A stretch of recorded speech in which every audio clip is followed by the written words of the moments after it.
Assalamualaikum sahabat semua. Semoga kita selalu dalam limpahan rahmat dan ampunan Allah Subhanahu wa Ta'ala. Konon pada zaman Khalifah Harun ar-Rasyid, salah satu khalifah Daulah Bani Abbasiyah, hiduplah seorang pujangga yang bernama Abu Nuwas atau Abu Nawas.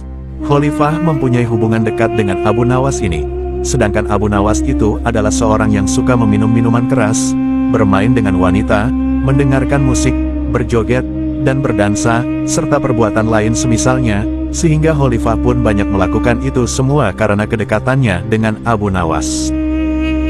Sebelum kami lanjut, silakan subscribe channel ini terlebih dahulu serta nyalakan loncengnya agar tidak ketinggalan video-video menarik lainnya. Kegemarannya meminum minuman keras ini, menjadikan seorang Abu Nawas terjuluki dengan julukan penyair Qomer. Ia pernah membuat syair yang membuat raja menjadi marah setelah ia mendengarnya. Syair itu berbunyi, biarkan masjid diramaikan oleh orang-orang yang rajin ibadah. Kita di sini saja, bersama para peminum Qomer, dan saling menuangkan. Tuhanmu tidak pernah berkata, celakalah para pemabuk. Tapi dia pernah berkata, celakalah orang-orang yang salat. Gara-gara syairnya ini, Khalifah Harun ar-Rasyid marah dan ingin memenggal kepala Abu Nawas. Ibnu Katsir di dalam Al-Bidayah wan Nihayahnya menyebutkan bahwa Abu Nawas adalah orang yang gemar bersenang-senang dengan banyak wanita dan dianggap sebagai orang zindik. Namun, meski terjerumus dalam kubangan maksiat, Abu Nawas sempat menuntut ilmu agama, yakni ilmu Al-Quran, ilmu hadis, dan sastra Arab melalui sejumlah ulama.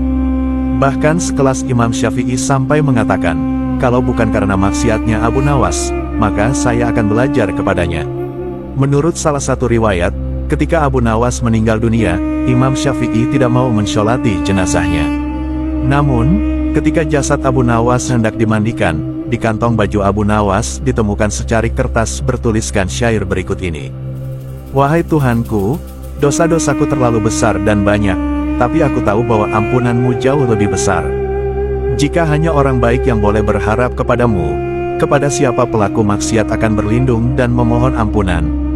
Aku berdoa kepadamu, aku memohon kepadamu, seperti yang kau perintahkan, dengan segala kerendahan dan kehinaanku.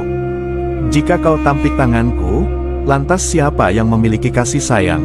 Hanya harapan yang ada padaku ketika aku berhubungan denganmu dan keindahan ampunanmu.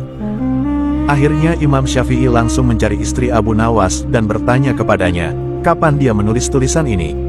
Tadi pagi, jawab istri Abu Nawas. Setelah itu Imam Syafi'i menangis sejadi-jadinya, kemudian mensyolati jenazah Abu Nawas bersama orang-orang yang hadir saat itu. Sahabat, kita tidak pernah tahu tentang kebaikan orang, kita tidak pernah tahu kepada siapa Allah memberikan hidayahnya. Maka dari itu janganlah kita menutup hidayah orang lain. Kita tidak pernah tahu bagaimana kita mengakhiri hidup ini. Bisa baik, bisa juga tidak. Mudah-mudahan Allah tutup usia kita di dunia ini dengan husnul khotimah. Terima kasih telah menonton, semoga video singkat ini bermanfaat. Jangan lupa subscribe, like, dan share sebanyak-banyaknya. Wassalamualaikum warahmatullahi wabarakatuh.